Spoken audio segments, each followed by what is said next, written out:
Bonjour, on va voir le basilic au jardin. Il a super bien poussé. Je vais vous montrer les étapes suivantes de la cueillette et de la mise en pot pour la conservation en lactofermentation, puis son utilisation après plusieurs mois de fermentation. Là, je vais rentrer dans le jardin, il est très touffu. Je commence à tailler les hauts des tiges. On est le 19 septembre. Il va continuer à pousser ainsi jusqu'à la fin octobre. Et à ce moment-là, je couperai tous les pieds, sans oublier de faire des boutures, bien sûr, pour les rentrer à la maison cet hiver et les ressortir au printemps prochain. J'effeuille les tiges pour ne conserver que les feuilles et les fleurs, juste avec les doigts parce que ce serait trop long avec les ciseaux. Bon, j'accélère un peu la vidéo.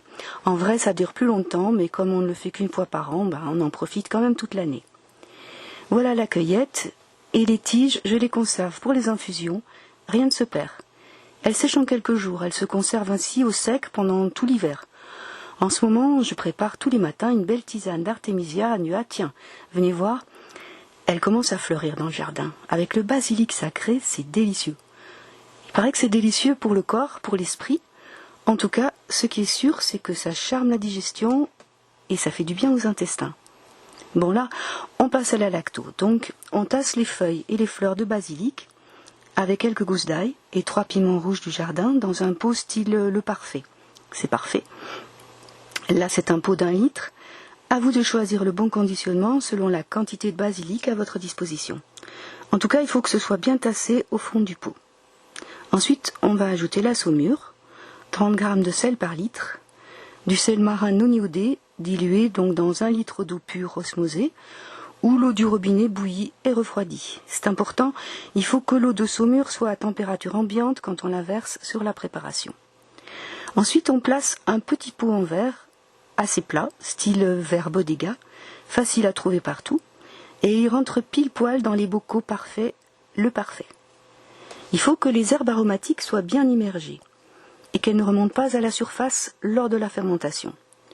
On pose un joint en caoutchouc sous le couvercle et le tour est joué. Une semaine environ à température ambiante, puis on peut le stocker à la cave ou dans un endroit plus frais.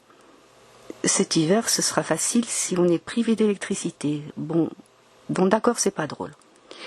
Bon, la fermentation continue, de toute façon. Elle permet de conserver ses huiles essentielles.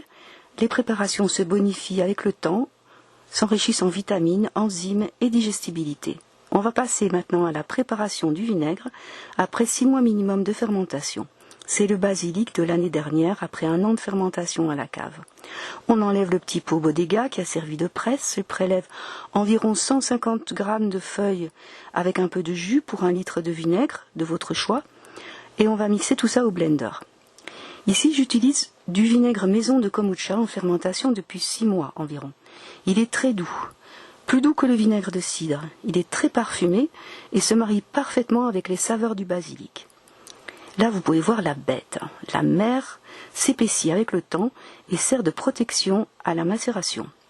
Il est rouge grâce aux fleurs d'hibiscus qui ont laissé leur couleur au thé lors de la préparation. Bon, je referme. Je rajoute la quantité désirée de vinaigre de kombucha déjà filtré et mis en bouteille.